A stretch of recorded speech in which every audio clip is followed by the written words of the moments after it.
Bank of OZK released its earnings for 2020 Q2. Following the previous quarter when its net income and book values decreased, but we could not be happier as long-term owners.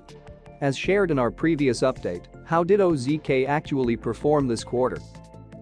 Its actual EPS of 39 cents beat the consensus expected EPS of 33 cents by 18%. Here's our summary of the 18 key points from the quarterly earnings results and earnings call. Total interest income for the quarter was $267.1 million, a decrease from the $296.8 million in 2019 Q2 and $272.0 million in 2020 Q1. Due mainly to decrease in interest from non-purchased loans due to declining rates and purchased loans as they continued to get paid down. However, net interest income for the quarter was $216.6 million, an increase of $6.8 million, or 3.3% from 2020 Q1, but a decrease of 3.5% from the $224.5 million in 2019 Q2. This quarter-on-quarter increase has reversed a declining trend of net interest income in the past 1.5 years since 2018 Q4. As a result of strong loan origination volume and slower loan repayments, due mainly to construction delay from shelter-in-place orders from COVID-19 in this quarter. Net interest margin, NIM, for the quarter was 3.74%, a 0.71% decrease from 2019 Q2 and 0.22% decrease from 2020 Q1. This was mainly due to lower Fed fund rate, the origination of Payment Protection Program loan with lower yield, and the company's increased liquidity position. By purchasing short-term securities with low yield, management wants to be conservative in view of uncertainty of the economy and hold more liquid assets. However, the NIM is still higher than the average industry NIM of the FDIC-insured institutions of 3.13% in 2020 Q1. The NIM is expected to improve after a few more quarters as, 1. The company adjusts down the deposit interest rates following the previous rate cuts, and 2. The funding for newly originated loans, usually funded 2 to 3 years after closing, with spreads that are wider than in 2019 gets drawn down. On the other hand, the percent of the company's variable rate loan portfolio that was already at their floors was at a high 92% based on funded balance this quarter, a sharp increase from 53% in previous quarter, therefore reducing materially the likelihood of NIM decreasing.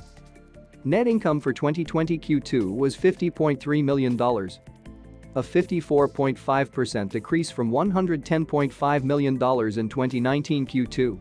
Due mainly to impact of provision for credit losses of $72.0 million in the quarter, compared to $6.8 million in 2019 Q2, but a $38.4 million increase from $11.9 million in 2020 Q1. The provision for credit losses for the quarter was $72 million, including $81.4 million for allowance for loan losses, all, and a $9.4 million reduction of reserve for potential losses on unfunded loan commitments.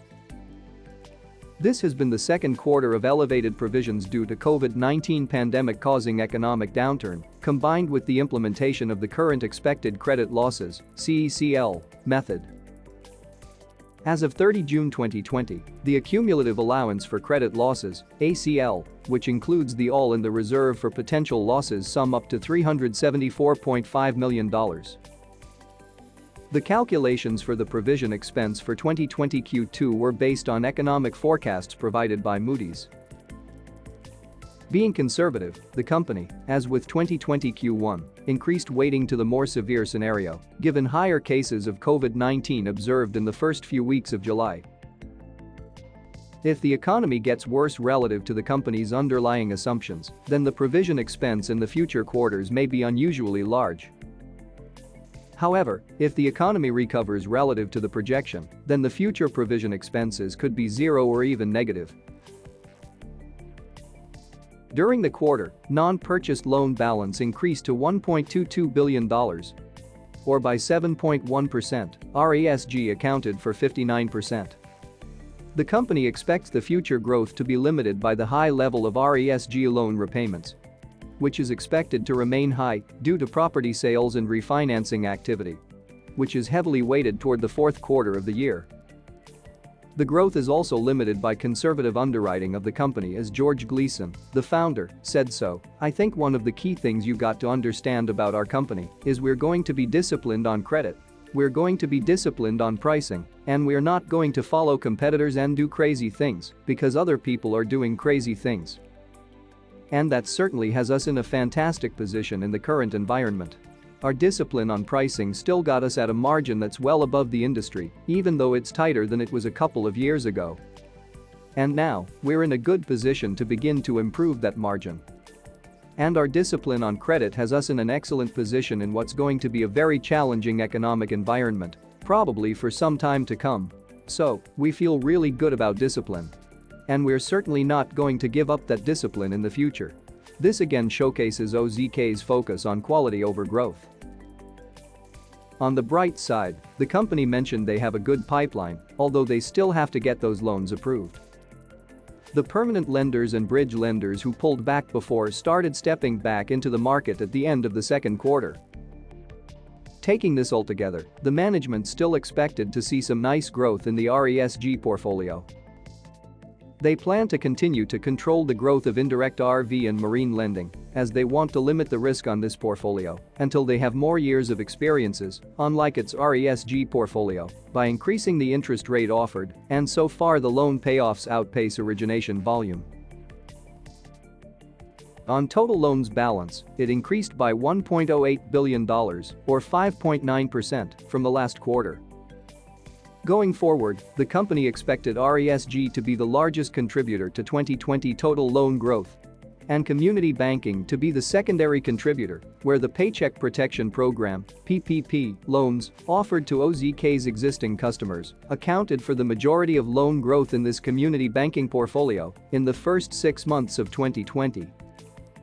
The indirect RV and marine portfolio is expected to continue to shrink as the competition in this sector built up and competitors are very aggressive on pricing and credit. Total purchased loan continues to shrink and now accounts for only 5.5% of total loan. Net charge-off (NCO) ratio for non-purchased loans was 0.05% in 2020 Q2, a decrease of 0.1% compared to the previous quarter. NCO for total loans was higher at 0.29% in 2020 Q2. These compared to the much higher industry NCO of 0.55% in the first 6 months of 2020, which has been creeping up gradually from 0.44% in 2015. Non-performing, non-purchased loans to total non-purchased loans was 0.18% in 2020 Q2. Slightly increased from 0.16% in 2020 Q1, but still way below the industry average.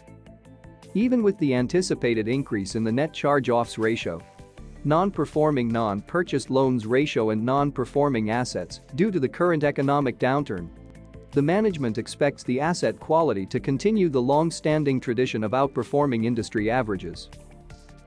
Tier 1 leverage ratio was 13.5%, over 2.5 times the Basel III leverage ratio, required to be considered well capitalized, although lower than the 14.6% in the previous quarter.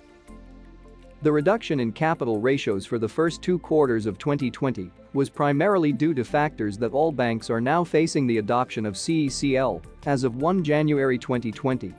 And the unusually large provision expense resulting from the economic impact of the COVID-19 pandemic. Efficiency ratio for the quarter was 42.1%, a slight decrease from the 43.4% in previous quarter, which remained among the best in the top decile for 18 consecutive years and way below the industry average of 58.5% in 2020 Q1.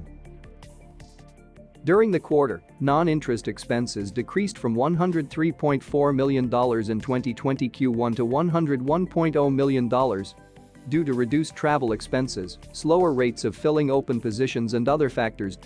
It is not yet clear if this restrained growth in non-interest expense is temporary or a change which will affect future quarters. In June 2020, OZK also opened its new headquarters in Little Rock, Arkansas, which is expected to increase occupancy expense by $0.7 million per quarter going forward. However, longer term, OZK believes the new headquarters will increase productivity and efficiency of staff and provide capacity for future growth. Annualized return on average assets for the quarter was 0.78% compared to 1.95% in 2019 Q2. Annualized returns on average common stockholders' equity and returns on average tangible common stockholders' equity for the quarter were 4.92% and 5.89%, respectively, compared to 11.29% and 13.7%, respectively for 2019 Q2. These two metrics, ROA and ROE, are not meaningful in this quarter due to the drag from provision for credit losses. Loan-to-deposit ratio was 93% within their historical range of 90 to 99% and lower than the 97% in previous quarter. Management has been conserving more and more cash, and OZK had $5.0 billion of cash and equivalents as at 30 June 2020. About 20% of its $26 billion total assets, compared to $4.2 billion, or 17% of total assets, in the previous quarter. Book value per share increased to $31.78 in 2020 Q2 from $31.57 in 2020 Q1 and $30.97 in 2019 Q2, increasing with CAGR of 22.1% over the last 10 years. Tangible book value per share increased to $26.53 in 2020 Q2 from $26.30 in 2020 Q1 and $25.61 in the 2019 Q2, with 10-year CAGR of 20.2%. This latest TBV is 7% premium above the closing share price of $24.71 on 29 July 2020. Dividend was $0.2725 per share, a 0.9% increase from the $0.270 in previous quarter. Dividend had increased in each of the most recent 40 quarters and every year since IPO. The management expect to maintain our current dividend and may continue to increase it. The company sold 4 branches, 2 each in Alabama and South Carolina, because as the bank grew in size and complexity, it was hard to efficiently operate in these 2 states, with just only 2 branches in each state. The transactions are expected to close in 2020 Q4 and are expected to result in cumulative gains on sale of a minor $7 million to $9 million.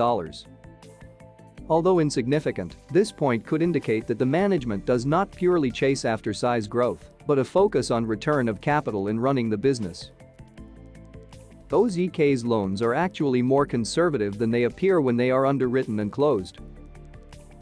This is because of the buffer that OZK built in constructing the loan capital stack. As per George Gleason's words, the idea that some people have that having interest built into your construction loan capital stack is somehow a weakness and underwriting is a silly misguided idea. But the reality is you're requiring the sponsor to put in all of their equity up front. So us funding interest as part of the loan is actually a conservative strategy as opposed to not having it in the loan budget and saying, well, the sponsor is going to have to come up with the interest along the way. If the sponsor is going to put $10 million in a project for interest, I would rather than put the $10 million up front on hard cost and thus fund the interest than not have the $10 million in the cap stack and trust them to fund it along the way. So, our premise is to get all the sponsor's money in before our money goes in. And that means since interest is funded later in the project that we're going to fund the interest out of the loan as opposed to the sponsor writing a check for it. So, if you've got a project that's going to cost $100 million, it's going to cost $100 million. And when you rather the sponsor put in $45 million and then pay $5 million of interest along the way and thus fund $50 million while they're still paying interest, or would you rather than put their whole $50 million up front and thus fund the interest out of our reserve? It's much more conservative and much more protective of the bank for us to fund the interest out of our loan and make the sponsor put all that money in up front. I've had this philosophical discussion with several people who just didn't understand the dynamics of that. And to Brannon's point, we do typically have pretty generous interest reserves in these things because you don't know whether interest rates are going to go up or down over the life of the project and whether or not you're going to have delays that are going to cause more interest to accrue.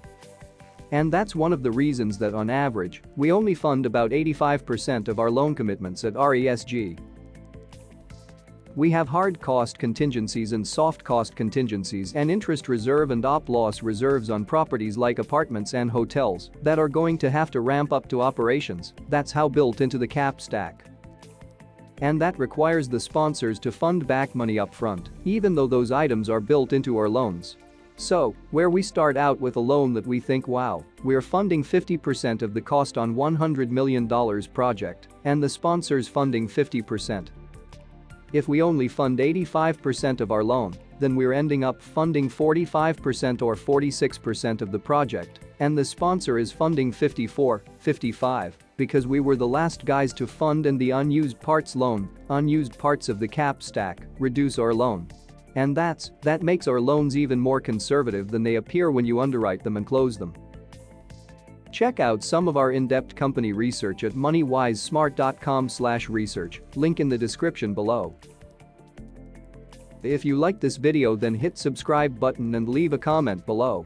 Don't forget to join our investment forum at Facebook. Link in the description below.